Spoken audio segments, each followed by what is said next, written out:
avoir dépensé 50 000 balles et pas avoir de job. C'est un système qui va devoir se remodeler. Moi, j'avais 23 ans quand j'ai monté cette école. T'as monté une école alors que tu détestais l'école, mais je pense que c'est justement ce qui a nourri ma réflexion profonde d'avoir envie de réformer le système. Je suis la preuve vivante que c'est aussi possible sans diplôme de s'en sortir en France. Je pense vraiment que dès tout petit, on devrait avoir au moins une après-midi par semaine de découverte d'un métier. On peut apprendre un job à 18 ans, en apprendre un autre à 25, 2 années plus tard ou une année plus tard, rechanger de job. Moi, je débarque, je suis une nana, j'ai pas de diplôme. En revanche, je pense qu'il faut se battre 2 fois plus. 50% des métiers de 2050 qui n'existent pas encore.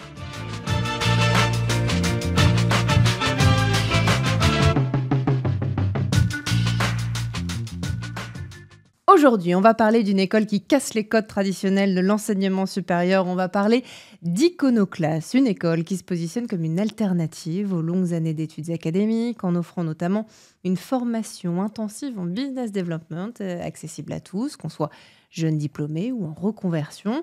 Et loin des diplômes classiques, eh bien, Iconoclass mise sur l'apprentissage pratique, le retour au terrain pour garantir un emploi à ses étudiants. Et attention, si vous ne décrochez pas de CDI à la fin de votre formation, ils vous remboursent même les frais de scolarité. Mais si, ça existe. Marie, ancienne étudiante en école de commerce, a vécu de près les limites de l'enseignement traditionnel et a décidé de fonder l'école qu'elle aurait aimé suivre. Alors ensemble, on va revenir dans ce podcast et dans cet épisode de 20 sur 20 sur son parcours, sur son ambition de transformer l'éducation, sur sa vision aussi de l'avenir de la formation professionnelle. Parmi mes questions au programme de ce nouvel épisode, donc, comment construire un modèle éducatif où la compétence passe avant le diplôme? Quels sont les défis à surmonter aussi pour changer la perception de l'enseignement supérieur en France? Et surtout, comment s'assurer que chaque étudiant trouve sa place sur le marché du travail et dans la société? Restez avec nous, on explore tout ça aujourd'hui avec vous, Marie Taquet. Vous êtes notre invitée aujourd'hui. Merci d'être parmi nous. Merci beaucoup et bonjour à tous. Je suis vraiment ravie de vous accueillir dans 20 sur 20. Alors c'est vrai, je l'ai évoqué dans l'introduction, vous avez quitté une école de commerce traditionnelle. C'était pas du tout votre truc, en fait, de ce que j'ai compris. Vous l'avez détesté, c'est ça? Oui, et je pense que c'est le cas d'ailleurs de beaucoup de jeunes, mais qui n'ont pas forcément assez de confiance en leur avenir pour réussir à passer le pas. Moi, j'ai trouvé qu'il y avait plusieurs points qui étaient assez désastreux en réalité. Le premier, c'était qu'on avait peu d'heures de cours finalement dans la semaine. Alors bon, on peut dire que c'est une bonne nouvelle parce qu'on a plein d'activités extrascolaires, etc. Mais la mauvaise nouvelle, c'est qu'à la fin de l'année, on a autant de connaissances que d'heures de cours. Donc j'avais trouvé ça assez dommage. Des profs qui n'avaient pas mis un pied dans une entreprise depuis un bon moment.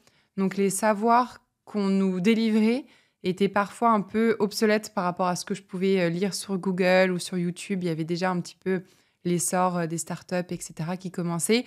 Et moi, j'avais l'impression que ce que j'apprenais à l'école, ça avait déjà un train de retard. Donc hyper frustrant. D'accord.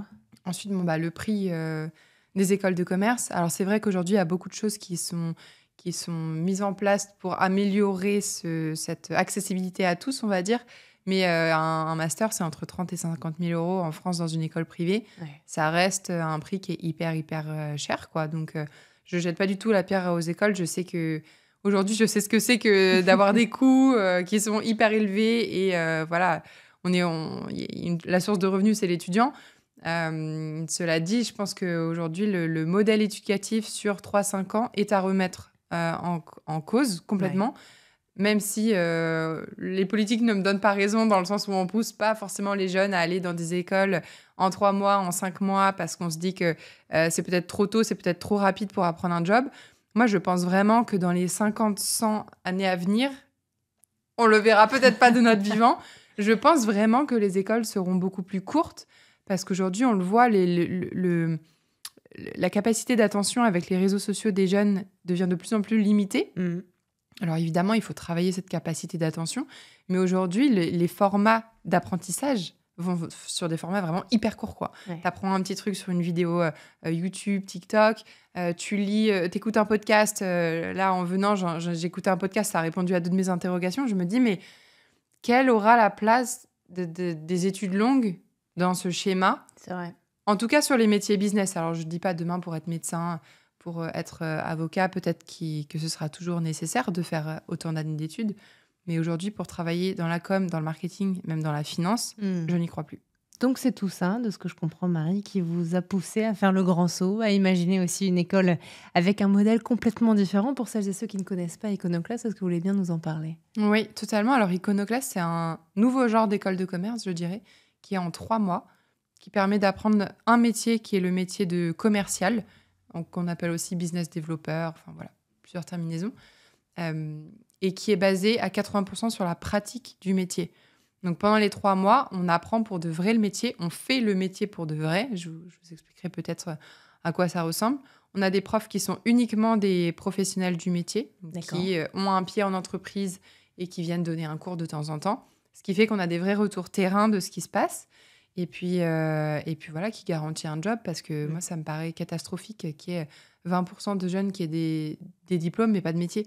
Je comprends pas comment on peut aller. C'est les chiffres aujourd'hui? Ouais, je comprends pas comment on peut aller. Alors, faudrait qu'on revoie sur le niveau de diplôme, mais je comprends pas qu'aujourd'hui, on puisse avoir un master, avoir passé 5 ans de sa vie, avoir dépensé 50 000 balles et pas avoir de job. Ça me paraît... Enfin, en fait, c'est comme si on disait, t'achètes une voiture à 50 000 balles, elle marche pas, désolé. Bah non. En fait, tu peux pas faire des trucs comme ça. Et je pense vraiment que c'est un métier qui va... Un système qui va devoir changer, peut-être se remodeler et, pour arriver à persister, parce que ça ira pas, en fait. Aujourd'hui, je pense que les gens ont besoin de résultats, et plus que jamais. Bien sûr. Surtout quand on est jeune, peut-être Surtout aussi. quand on est jeune.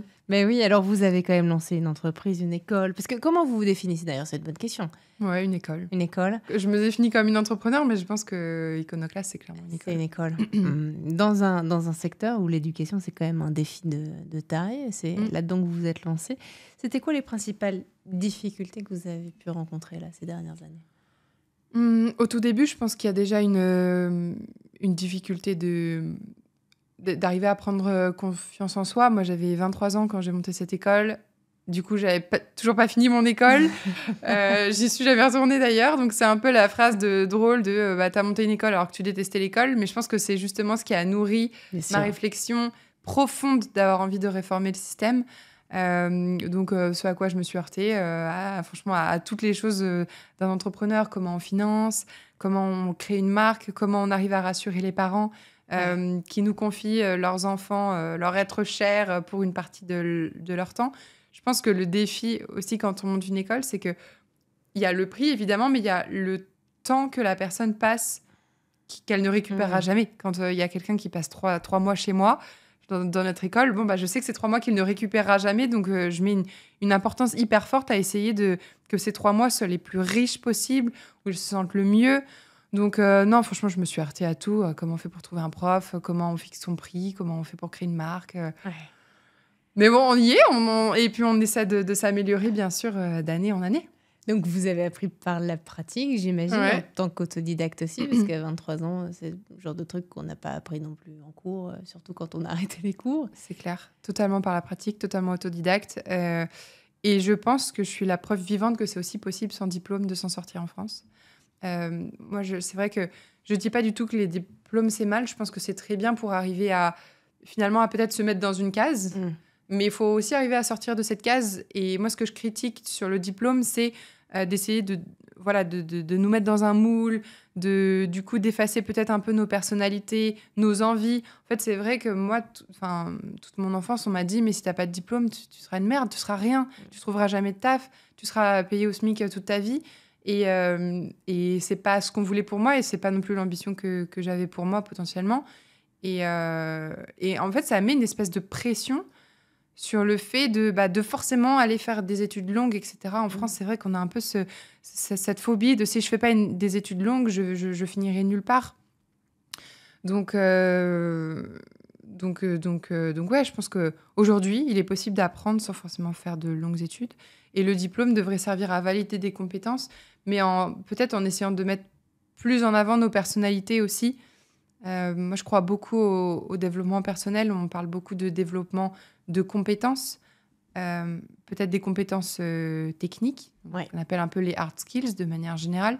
Moi, je crois aussi aux compétences douces, aux compétences humaines, et au fait que on se sente bien dans nos pompes, qu'on sache où on a envie d'aller, et où du coup, peut-être, on performe aussi encore mieux dans nos jobs, mais en étant heureux à côté. Alors, je crois, voilà. Donc, bon, je sais plus d'où on était parti. Je vous posais la question justement parce que vous cassez les codes de l'enseignement supérieur. Vous êtes parti quelque part de rien et vous avez d'ailleurs choisi de créer une école qui n'attribue pas de diplôme. Ouais. Quand vous parlez des diplômes, c'est quand même un sacré pari. Est-ce que ce pari, il est réussi ? Alors, oui, je pense. Je pense que d'une certaine manière, on sera obligé d'aller sur le système du diplôme en France parce que aujourd'hui, en fait, on est très peu mis en avant sinon si on ne délivre pas un diplôme. Mais sur un modèle qui est différent. Nous, ce qu'on essaie là de travailler, c'est de déposer notre propre diplôme, donc qui sera un format bachelor ou licence, mais en 3 mois. D'accord. Mais avec nos propres caractéristiques pédagogiques et aussi nos propres caractéristiques de notation. Donc, je pense que on n'a pas envie de se calquer au diplôme, mais on a envie que le diplôme se calque un peu sur nous. J'étais très réfractaire quand j'ai monté Iconoclass au fait de délivrer un diplôme parce que je voulais prouver qu'une école efficace amenait à un job et que c'était pas le diplôme qui amenait à un job. Ouais. C'est vraiment mon combat, mais ça le restera pour toujours. Mais aujourd'hui, on a quasiment 1000 personnes qui sont sorties d'Iconoclass. D'accord. Et il y a 98% de ces personnes qui ont trouvé un job à l'issue. Donc, je pense que le pari qu'on a essayé d'expliciter, c'est que si les écoles formaient de manière très pratique à un métier qui est en pénurie, les gens trouvent un travail. Je pense qu'aujourd'hui, il y a le sujet de l'école, mais il y a surtout le sujet que l'école forme à des métiers qui ne sont pas en pénurie. Donc, en fait, on se retrouve avec 100 personnes, par exemple, qui veulent un job. Il y a 2 places. Ouais. C'est pas possible. Évidemment qu'il y aura des jeunes qui seront au chômage.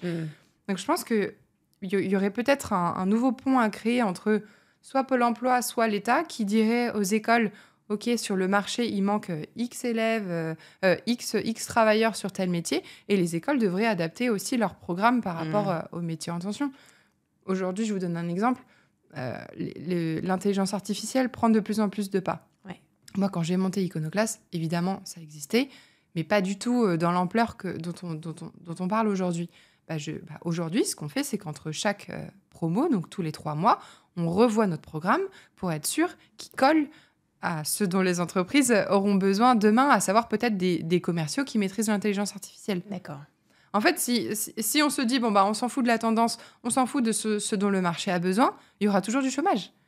Donc, je pense que c'est vraiment le rôle de l'école aussi de s'adapter au marché du travail et pas que l'inverse. Et donc, les jeunes, en amont, je pense qu'il faudrait qu'ils soient au courant de tous les métiers qui peuvent exister, qui sont en pénurie, avec des vrais chiffres, pour qu'ils aient aussi envie de job où ils trouveront un job, quoi. En tout cas, quelque chose qui peut être différent de ce qu'ils avaient prévu, parce qu'après, effectivement, si un jeune garçon veut devenir médecin ou astronaute ou je ne sais quoi, ou scientifique, et que ça, ce ne sont pas des métiers en tension, en tout cas, qu'ils découvrent autre chose. Et donc ça, vous touchez du doigt la question de l'orientation. Bien sûr. En France aussi, c'est-à-dire que ouvrir ces choses un peu sociales ou familiales dont on parle, et parfois on exerce souvent, d'ailleurs très régulièrement, les études le montrent, le métier de nos parents, de nos grands-parents ou de celles et ceux qui nous entourent. Là, votre idée, c'est aussi d'élargir quelque part toutes les possibilités de chacun des jeunes. Totalement. Moi, je pense vraiment que dès tout petit, on devrait avoir au moins une après-midi par semaine de découverte d'un métier. Je pense qu'aujourd'hui, on a 18 ans, on pense qu'on peut faire du business, être avocat ou être médecin. Enfin, je caricature un petit peu. Parfois, on a la chance d'avoir des parents qui nous ouvrent l'esprit sur plein de choses. On a les potes des parents qui font tel ou tel métier, donc on peut aussi être inspiré par ça. Mais là, moi, quand j'avais 18 ans, je savais que je voulais faire du business. J'avais aucune idée de ce que je mettais derrière.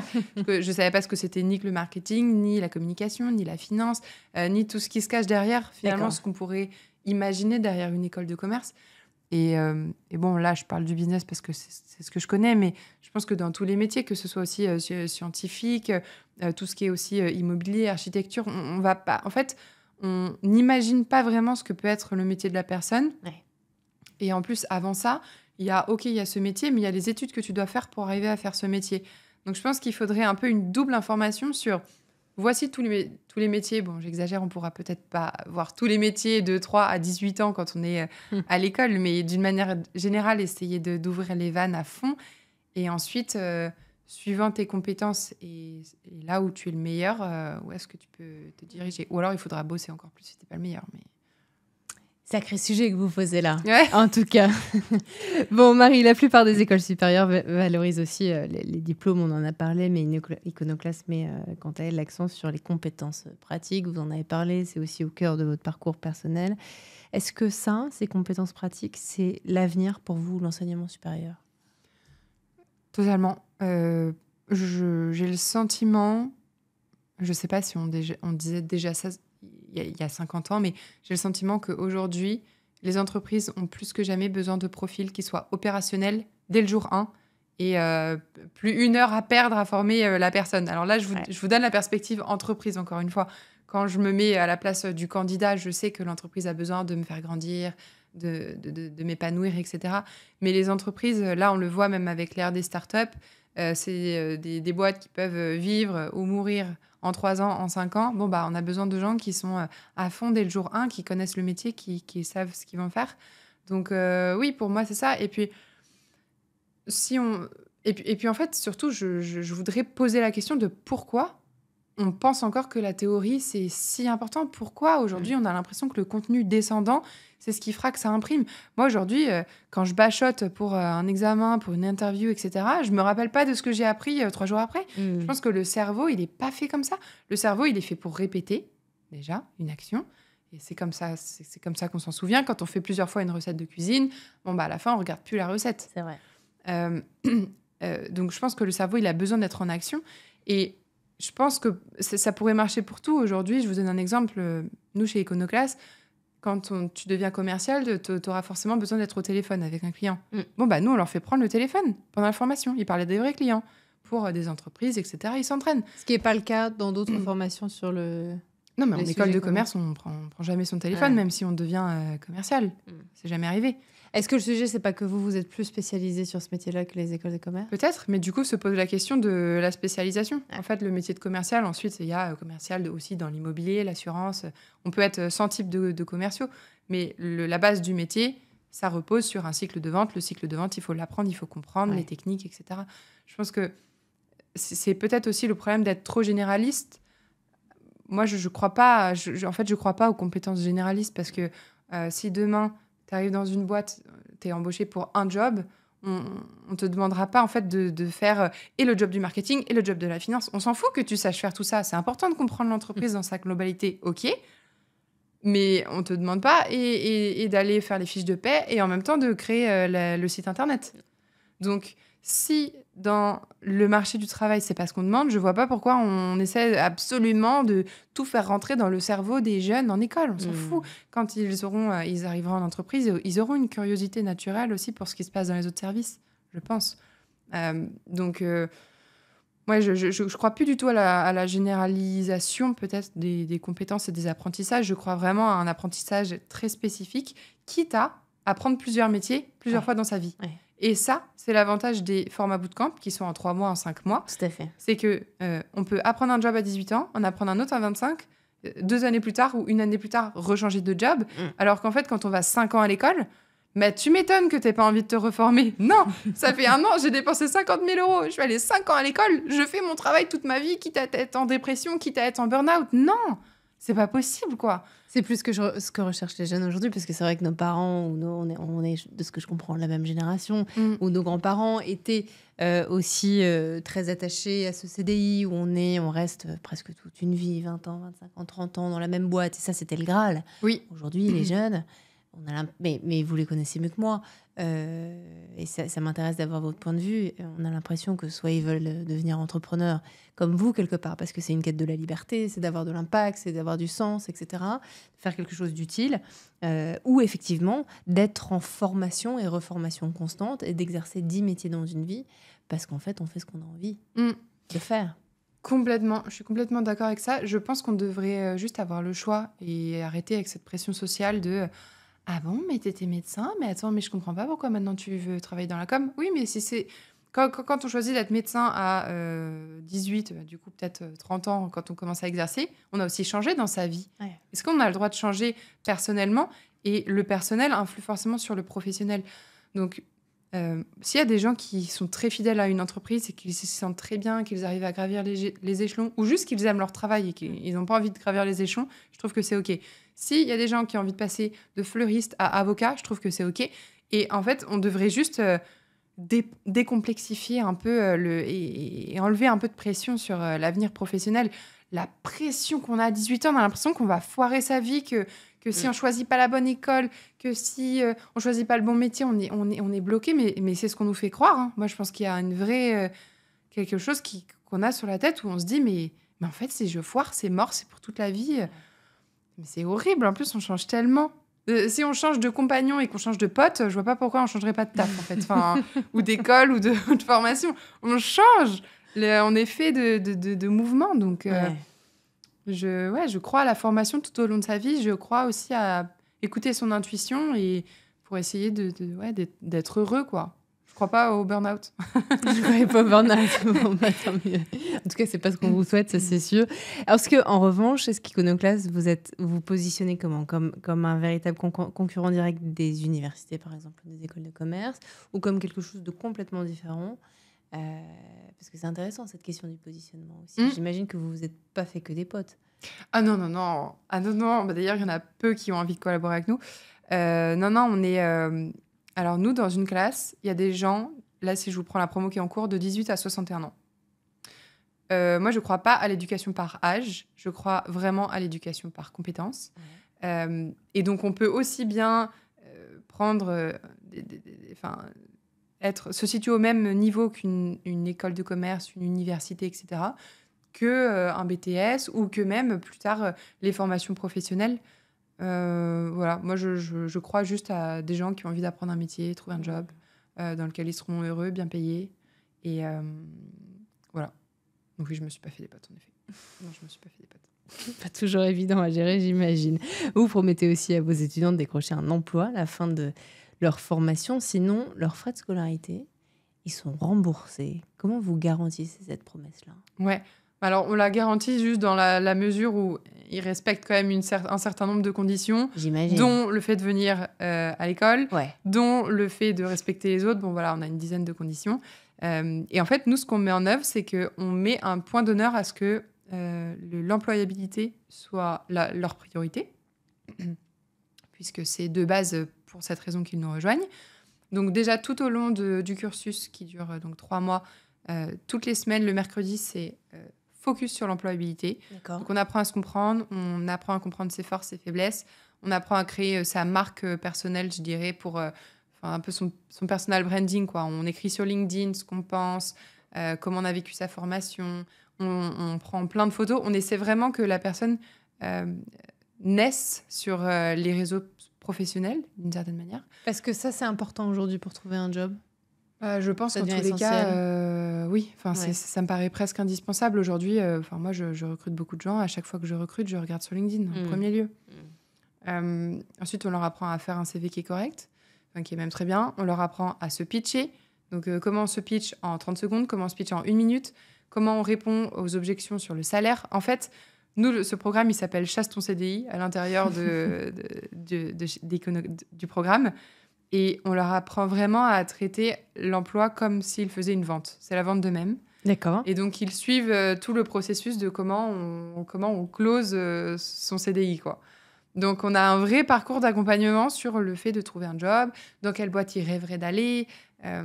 Donc, ça, c'est le premier truc. Le deuxième truc, c'est que tous les intervenants, donc, qui sont des directeurs commerciaux, recrutent eux-mêmes. D'accord. Donc, ils voient directement, pendant la formation, les gens qu'ils ont envie de recruter.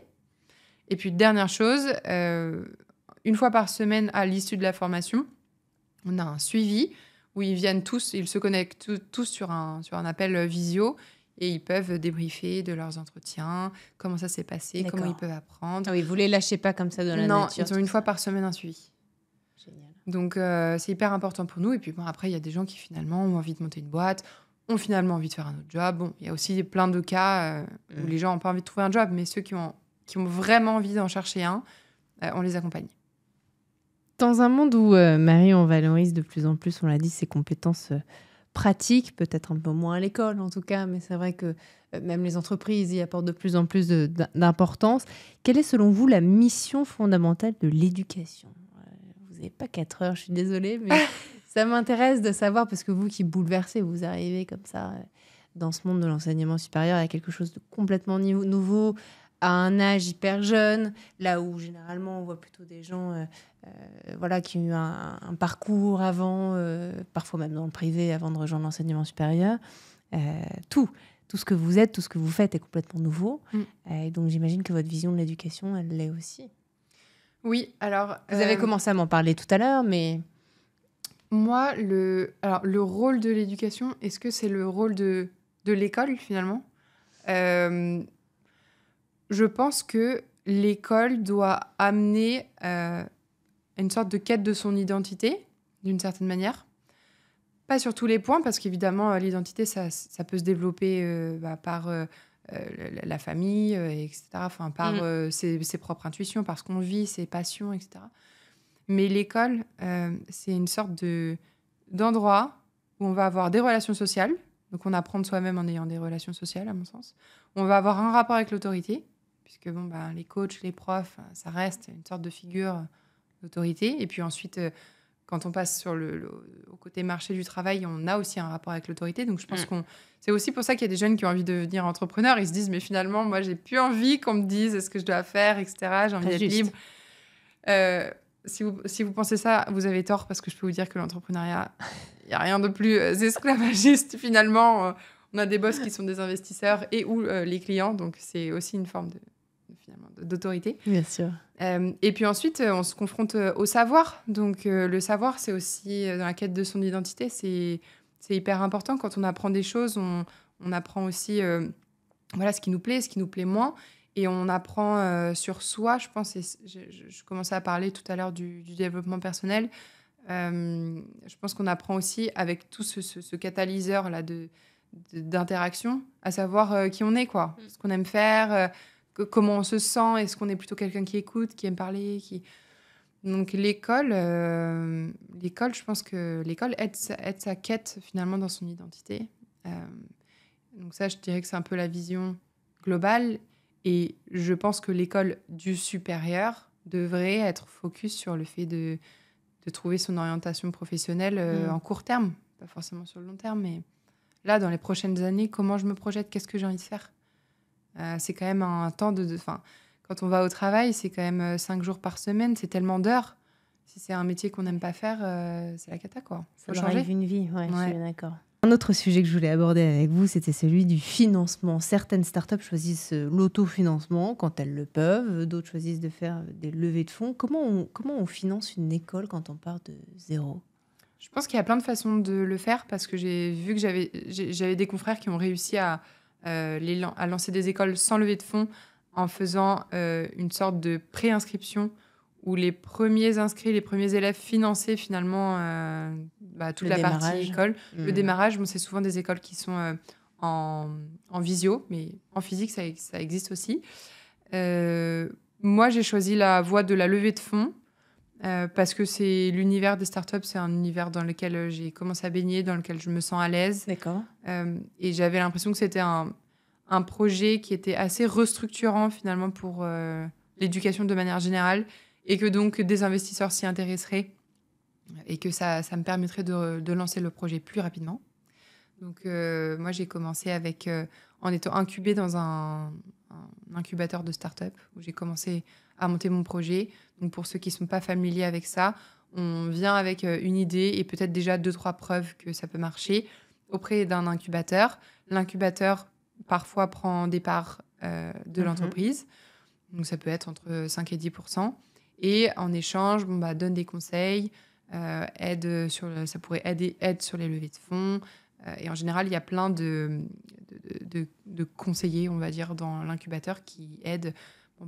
Quand on commence une boîte, on ne sait pas tout faire. Donc, il y en a un qui va nous aider sur la partie création de marque, comment on positionne sa marque, son prix, etc. Il y en a d'autres qui vont nous aider sur se faire connaître, comment on fait des relations presse, comment on fait les réseaux sociaux, etc. Et puis, il y en a qui vont nous aider peut-être plus sur la partie financière pour aider à se structurer. Donc, voilà, moi, j'ai choisi la voie des levées de fonds. C'est marrant parce que ce système de coach, etc., c'est un peu ce que vous faites, de ce que je comprends chez Iconoclast aussi. Vous prenez un élève, quel que soit son âge, quel que soit son parcours, quelle que soit son envie aussi future professionnelle, et vous l'accompagnez avec différents profs sur différents sujets. C'est vrai que j'y avais jamais pensé, mais on pourrait nous appeler les incubateurs de commerciaux. Voilà. Merci, j'ai mon... Et ben voilà, ma prochaine branding. Je prendrai une petite 2025. com. Pas de problème. Bon, je vous parle du financement parce que c'est quand même souvent un sujet complexe pour les startups du secteur de l'éducation et de l'enseignement supérieur, plus pour l'éducation secondaire, quelque part primaire, collège, lycée, que pour l'enseignement supérieur. Mais encore, quand vous montez une école, généralement les défis sont encore plus complexes. Et en plus, Marie, vous avez toutes les tares, vous êtes une femme. Et oui, et maman. C'est pas vrai. Encore plus. Ça, je savais pas. Ben moi, franchement, j'ai trouvé... je sais pas à quel point ce que je dis ou ce que je pense est bien de ça, mais moi, je trouve qu'être une femme dans un monde d'hommes, c'est incroyable. Moi, quand je vois des investisseurs, ils ont vu 10 mecs dans la journée, en plus, en général, 10 blancs qui ont 30 piges et qui ont fait HEC. Moi, je débarque, je suis une nana, j'ai pas de diplôme. Bah, en fait, un peu d'envie, un peu de folie, quoi, dans cette journée. Donc, moi, j'ai eu l'impression... Alors, évidemment, il y a des entretiens avec des investisseurs où j'ai bien vu que le fait que je sois une femme, forcément, on me demandait, t'es un mec, projet d'enfant, etc. C'est fou, quand même. Voilà, c'est des questions qu'on pose pas aux mecs, mais peut-être que ça changera dans les années à venir. Moi, j'ai joué le jeu, je m'en fiche. Franchement, qu'on ait pensé ça... moi, je trouve que c'est presque à juste titre parce que depuis que je suis devenue maman, évidemment que je ne finis plus à 22h tous les soirs. Donc, finalement, je leur jette pas la pierre. Je pense que c'est presque quelque chose qui est naturel de penser. Ça devrait peut-être pas l'être, mais bon, en l'occurrence, ça a eu un impact dans ma vie, donc je leur en veux pas. En revanche, je pense qu'il faut se battre 2 fois plus et montrer encore plus qu'on est intelligente, montrer encore plus qu'on est ambitieuse, être toujours sur la limite entre elle est pas hystérique, elle est pas, c'est pas un dragon. En fait, on va vite un peu dans les extrêmes avec les femmes moi, perso, je trouve que c'est trop bien d'être une femme et j'invite plein de femmes à monter leur boîte si elles sentent qu'il faut le faire et si elles sentent qu'il ne faut pas le faire et qu'il faut avoir plutôt des rôles de top management, etc. dans les entreprises, qu'elles le fassent aussi. Moi, je pense que monter une boîte, c'est juste quelque chose qu'il faut sentir parce que c'est un investissement, franchement, où il y a un niveau de concession qui est quand même hors norme. Donc, il faut pas non plus se forcer à avoir absolument envie d'avoir des femmes entrepreneurs parce que si elles le sentent pas et qu'elles finissent en burn-out parce que juste la société leur a dit qu'il fallait le faire, voilà, je pense qu'il faut franchement s'écouter de manière générale. Ouais. Moi, je trouve que c'est une qualité d'être une femme dans un monde d'hommes. Si c'était à refaire, est-ce que vous seriez repartie sur ce même chemin, l'entrepreneuriat, à 23 ans ? Alors, à 23 ans, oui, parce que j'étais hyper naïve de ce qui allait se passer. D'accord. Aujourd'hui, avec toutes les concessions, est-ce que je le referai ? Je réfléchirai à 2 fois quand même. Ah ouais. Alors aujourd'hui, je suis... Encore une fois, là, on parle avec 6 ans de recul. Donc là, est-ce que je remonterai une boîte en ayant bientôt 30 ans ? Je sais pas. Ouais. Mais par contre, avant 20 ans, t'as pas de crédit. Au pire des cas, quand t'as un peu de chance, tu peux peut-être retourner chez ton père ou ta mère ou tes frères ou tes sœurs ou un oncle ou une tante. La prise de risque est limitée, en fait, c'est ça que vous dites. C'est clair. Je pense que la prise de risque, quand on a moins de 25 ans pour monter une boîte, ou plus de 25 ans, ou alors ensuite, il faut la remonter quand on a 50, quoi. Enfin, moi, c'est comme ça que je le ressens, mais bien sûr, après, chacun le vit à sa manière. Quand on monte une boîte à 30 ans, on va peut-être aussi plus vite, on fait moins d'erreurs. Moi, le nombre d'erreurs que j'ai faites, elles ne tiendraient pas dans un livre, quoi. Enfin, je veux dire, c'est aussi... Il y a toujours un petit... Voilà, des avantages et des inconvénients, quoi. Vous nous parlez tout à l'heure, depuis tout à l'heure, quelque part, des compétences, parce que l'entrepreneuriat, c'est aussi une école de la vie. L'évolution des compétences recherchées par les entreprises, elle est super rapide. Quelles sont pour vous, Marie, aujourd'hui, les compétences qui sont devenues cruciales aujourd'hui pour un jeune ou pour un moins jeune, même d'ailleurs, qui arrive sur le monde du travail ? Je pense que la première compétence, c'est de se connaître, d'apprendre à se connaître. C'est les choses où on est fort et à l'aise, les choses où on n'est pas à l'aise, les choses qu'on n'aime pas faire. Là, je faisais un petit exercice récemment qui était de prendre ma semaine, regarder, et je mettais en rouge tous les meetings qui prenaient beaucoup d'énergie ou les choses où vraiment j'étais drainée après ça, et les choses vertes c'était les meetings qui plutôt me redonnaient de l'énergie ou les choses que je faisais qui me redonnaient de l'énergie. Et je me dis, mais pourquoi j'ai fait ça j'ai pas fait ça plus tôt, en fait, parce que j'aurais peut-être recruté différemment. Voilà, aller chercher les profils sur les choses rouges, on va dire, que moi, j'aime pas faire ou qui me demandent trop d'énergie. Donc, je pense que première chose pour être épanoui, performant, c'est bien de se connaître. Ensuite, je pense que la vente, de manière générale, c'est indispensable. Parce que de toutes les manières, quand on cherche un job, faut un petit peu se vendre. Il y a même une négo de salaire, etc. Bon, ça, c'est des choses vraiment qui s'apprennent, quoi. Et ensuite, même dans n'importe quel métier, on doit toujours arriver à, sans forcément vendre, mais défendre ses idées. Et ça, je pense que c'est inhérent à tous les métiers. Donc, de toutes les manières, apprendre à vendre. Ça va être peut-être un patient, il va falloir le rassurer, lui expliquer pourquoi il faut absolument faire ce traitement, etc. Ça va être, avocat, j'en parle même pas, c'est leur vie de devoir convaincre. Quand on vend un produit, c'est la base. Et ensuite, il y a toujours en interne des projets qu'on doit vendre aux autres. Et quand je dis vendre, c'est une manière de parler, c'est plus essayer de convaincre les autres. Je pense que c'est important de ces idées. Et puis, peut-être une capacité d'apprendre à apprendre. Dans un monde où on se dit que tout bouge et que là, ce qu'on est en train de se dire aujourd'hui, peut-être que ce sera plus vrai dans 10 ans, on est obligé d'apprendre à faire une pirouette, peu importe le job qu'on est en train de faire. Ouais. Et ça, je pense qu'aussi, ça pourrait convenir à pas mal de métiers parce que les techniques avant, changent tous les jours. Il faut pouvoir rebondir et pouvoir se dire que ce qu'on a appris aujourd'hui sera peut-être faux demain. Et voilà. Sauf que toutes ces compétences, on ne les apprend pas à l'école aujourd'hui quand on est jeune. Ce serait peut-être le moment de le faire. Moi, je trouve que là, encore une fois, si on est très généraliste quand on se dit, OK, qu'est-ce qu'il faut ? Ça, c'est des choses, quand même, d'apprendre à se connaître. Pour moi, ça devrait être un cours obligatoire dès qu'on est tout petit. Hein. Apprendre à apprendre, on le fait. Je trouve que sur les 3 que j'ai cités, c'est peut-être la chose qu'on apprend le mieux à le faire parce que tous les ans, on nous demande d'apprendre une nouvelle chose. Mais je trouve que c'est plutôt les méthodes de notation qui ne sont pas les bonnes ensuite quand on est à l'école. Mais ça, c'est un autre problème. Je suis vraiment contre le bachotage. Et ensuite, apprendre à vendre, c'est un truc qu'on pourrait franchement apprendre dès qu'on a 10 ans, quoi. Se vendre. Se vendre, défendre ses idées, quoi. Assumer ce qu'on pense, défendre ses idées, oser s'exprimer. Accepter ses émotions. Il y a encore plein de choses à inventer. Vous avez de quoi monter une autre école, hein, Marie. Je me suis posé la question, quand j'ai commencé à réfléchir au projet Iconoclass, je me suis dit, je pense qu'il pourrait y avoir autant d'écoles que de manières d'apprendre que de personnalités. Ouais. C'est quelque chose qui n'arrivera jamais. Mais du coup, est-ce qu'on ne pourrait pas essayer de scinder un peu les types d'intelligence et les types de personnalités et de proposer des classes ou des cursus pédagogiques en cette faveur ? Mais je me suis vraiment posé la question de est-ce que je pars des enfants pour ensuite arriver à monter une école jusqu'aux adultes ou est-ce que je pars des adultes ? Donc, quand j'ai vu le temps qu'il fallait pour arriver à monter des écoles petites, je me suis dit, on va d'abord faire un test sur les adultes, en tout cas les gens qui ont plus de 18 ans, mais j'abandonne pas tout à fait le projet de revenir un jour sur les enfants. Vous reviendrez nous en parler, en tout cas, Allez. Le jour où c'est monté.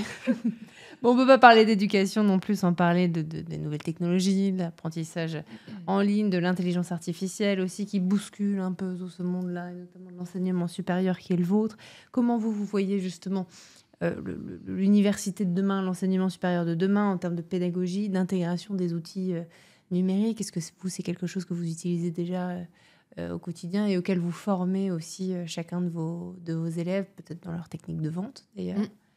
Moi, je pense que c'est indispensable de revoir les programmes. Et encore une fois, je ne jette pas la pierre aux écoles qui ont 3 ou 5 ans d'études parce que ce qu'il faut savoir dans les dessous des écoles, c'est que quand on dépose un diplôme, il faut quand même arriver à être dans un certain type de normes. En tous les cas, le programme, il est déposé. En tout cas, les compétences sont déposées. Donc, si on fait des changements de compétences, il faut tenir au courant l'organisme qui délivre les diplômes. D'accord. Donc, je comprends que là, elles puissent pas changer leur programme tous les 6 mois, quoi. Cela dit, en restant sur les compétences, il y a aussi une manière de faire apprendre ces compétences. Donc ça, c'est éventuellement quelque chose sur lequel il faut travailler. Et donc oui, moi, je pense que les nouvelles technologies, c'est indispensable. Enfin, nous, aujourd'hui, les outils des commerciaux, c'est quelque chose qu'on leur apprend pendant les 3 mois. On peut pas... bon, il y a des métiers qui sont peut-être pas du tout digitaux, mais en tous les cas, sur tous les métiers du business, ça me paraît indispensable d'apprendre les outils, au moins les outils actuels que les gens vont ensuite devoir mettre en place dans leurs entreprises.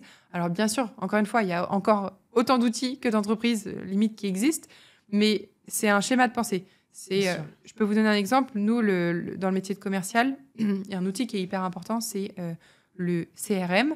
Donc c'est l'endroit où on rentre toutes les informations sur un client, sur un prospect, pour savoir qui a déjà une interaction avec lui, quelle est la taille de la boîte, toutes les infos de la boîte. Bon, nous, on leur en fait apprendre un de manière assez profonde.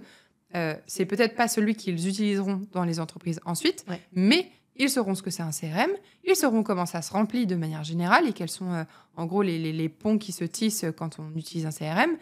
Et donc, logiquement, demain, quand ils auront un CRM à utiliser, il y aura des mécaniques, des mécanismes, des automatismes qui se mettront en place. Même si c'est pas exactement le même outil. Bon, au moins, tu sais ce que c'est un CRM, tu sais t'en servir. Bien sûr.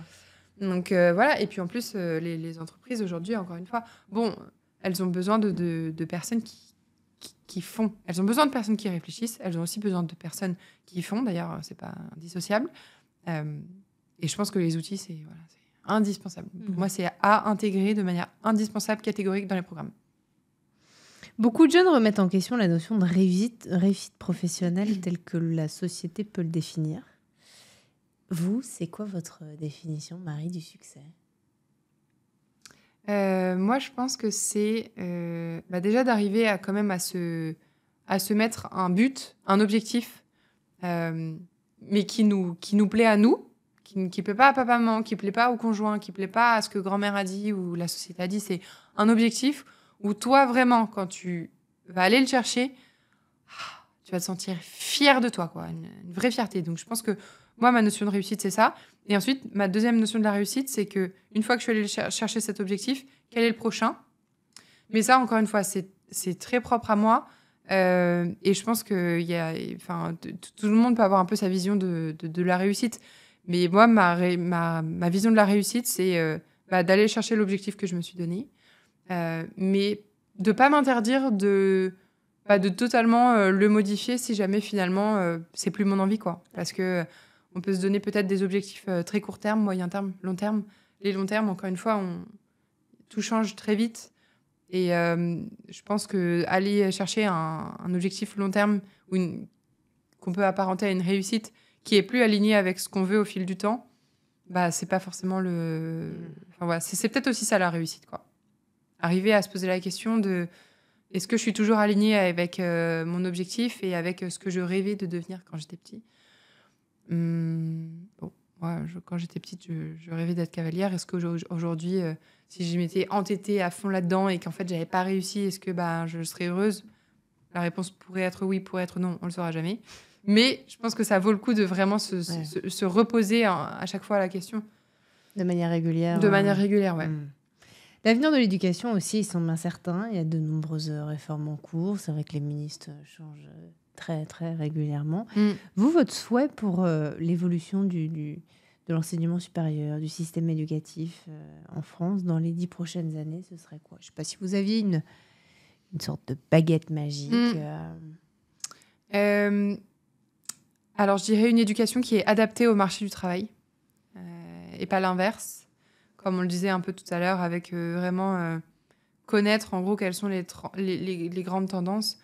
C'est vrai qu'aujourd'hui, on nous dit qu'il y a 50% des métiers de 2050 qui n'existent pas encore. Ouais. Je me dis que les écoles vont forcément devoir s'adapter au marché du travail et arrêter l'inverse. Donc ça, c'est ma première vision et c'est vraiment ce que je souhaite. La deuxième, c'est qu'on devrait rajouter de la pratique vraiment à l'intérieur des cursus de manière générale. Ouais. Ajouter du développement personnel pour être sûr que les gens aient des compétences, mais aussi se sentent bien. C'est vrai que c'est des questions qui reviennent beaucoup, le bien-être au travail, etc. Et tout à l'heure, je parlais de l'entrepreneuriat en disant que c'était pas la solution à tous les problèmes d'autorité. Je pense qu'aujourd'hui, c'est aussi aux patrons d'entreprise d'arriver à mettre un cadre de respect de la vie privée aussi des gens pour qu'ils soient hyper impliqués Bien et sûr. heureux quand ils sont au travail. Je pense que ça bénéficierait finalement à tout le monde. Et puis, des intervenants qui comprennent ce qui se passe dans le travail d'après, enfin, qui ont vraiment... Tu as une expérience professionnelle presque. Oui, mais plus que ça, qui reviennent dans les endroits. Parce que, alors, je connais mal, je ne suis pas vraiment familière avec tout ce qui est autre chose, enfin, la médecine, etc. Mais si, par exemple, il y a un prof qui vous dit quelque chose, mais qu'ensuite, quand on arrive, soit dans la clinique, soit dans la boîte, soit, je ne sais pas, moi-même au tribunal, c'est plus du tout la même chose. La technique est différente, on utilise d'autres outils. Je vois pas à quoi ça sert en fait d'écouter des profs pendant des heures s'ils nous apprennent des choses qui ne sont plus d'actualité. Ça, encore une fois, c'est de la culture personnelle. Ouais. Si demain, on veut savoir l'évolution, si on prend le CRM, qui est quand même un sujet qui peut changer très souvent, si demain, tu as envie de savoir tout ce qui se passait dans le CRM depuis 1970, très bien, vas-y, va apprendre, c'est sûrement très intéressant. Mais en fait, ce qui est important et ce qui est capital pour l'école, c'est qu'elle t'apprenne comment ça va se passer vraiment quand tu vas arriver dans la boîte. C'est pas tout ce qui s'est passé avant. À moins que vraiment ça ouvre des clés sur l'outil qui est amené. Bon, bref, je divague, je prends un exemple au hasard. Mais... Donc voilà, je pense que déjà, si on a tout ça, ce sera pas mal. Et puis un accompagnement sur le métier quand la personne en a envie. Ça me paraît indispensable. Marie, on arrive à la fin de cette interview et de ce podcast. Mais avant de terminer, j'ai quelques questions qui attendent une réponse en un mot. Ok. Au rapide, un peu un format, vous voyez, Reels, Instagram, etc. Et donc, pour commencer, je vous demanderai un mot pour décrire Iconoclast. Atypique. C'est quoi le plus grand défi pour un entrepreneur dans l'éducation ou une entrepreneur dans l'éducation?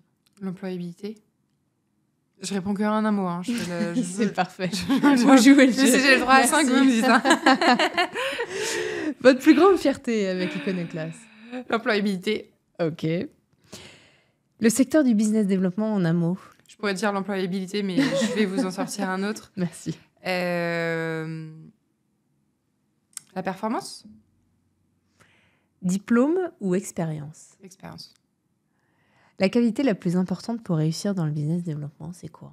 Résilience.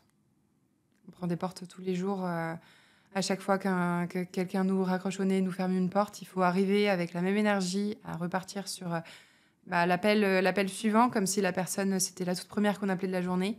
Donc, résilience à fond. Je veux bien croire. Une chose que vous changeriez dans l'enseignement supérieur? Théorie vs pratique. Plus de pratique, moins de théorie. Quel conseil vous donneriez à un jeune qui hésite à suivre une voie classique? Suivre son instinct et avoir un objectif moyen terme. Une idée fausse, peut-être, que les gens ont sur l'entrepreneuriat dans l'enseignement? La liberté. Ouais. Arrêtez de croire que quand on monte une boîte, on est libre. C'est ce que je pensais moi aussi. Mais non, en fait... Encore plus dans l'enseignement. Totalement, il y a quand même des cadres à respecter, des normes. La liberté. Votre vision de l'enseignement supérieur dans 20 ans, en un mot? Efficace.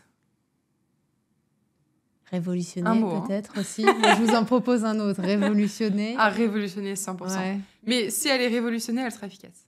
Plus qu'aujourd'hui, j'espère. Hyper intéressant. Est-ce qu'il y a un livre, un film ou une musique qui vous a inspiré? Oui, The Subtle Art of Not Giving a Fuck. Wow. Qui existe aussi en français, d'ailleurs. Que j'ai vu récemment là, qu'il existait aussi en C'est français. un livre, un film? C'est un livre. D'accord. Vous le reconnaîtrez à sa couverture orange fluo. Et c'est une façon un peu de décomplexer son art de vivre. Et je trouve ça très cool, surtout de pouvoir le lire dans un pays comme la France, où on est très... Il y a la réussite, il y a le cadre, il y a le machin. Non, là, ça te permet aussi de te faire confiance, de suivre ton intuition, qui est malheureusement trop souvent mise à plat, quoi. Ouais. Est-ce qu'il y a une compétence que tout le monde devrait apprendre? Vendre. Vendre. Comme c'est étonnant.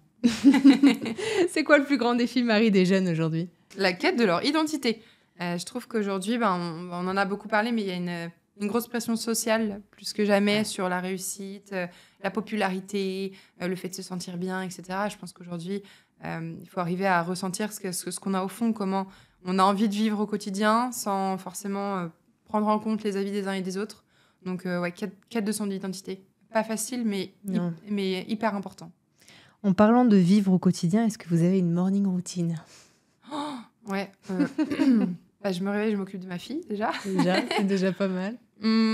J'aimerais trop vous parler de la morning routine que je rêve d'avoir, mais la vérité, c'est que celle que j'ai, je sors en cata du lit, j'habille ma fille, je la dépose à la crèche, et ensuite, j'arrive au boulot, email, meeting, et c'est parti. Il n'y a pas encore de place au sport, pas encore de place à me faire belle pendant une demi-heure, mais peut-être que là, dans les prochains mois, j'arriverai à mieux m'organiser pour que ça arrive. Bientôt. Est-ce qu'il y a un entrepreneur ou une entrepreneur que vous admirez, qui vous inspire, ou qui a été un mentor ou un guide ? Ouais, il y en a une tonne, hein, mais mentor ou guide, je pourrais citer Joseph Bové, qui est le fondateur de Tiller System. C'est un des premiers endroits où j'ai travaillé avant de monter une école. D'accord.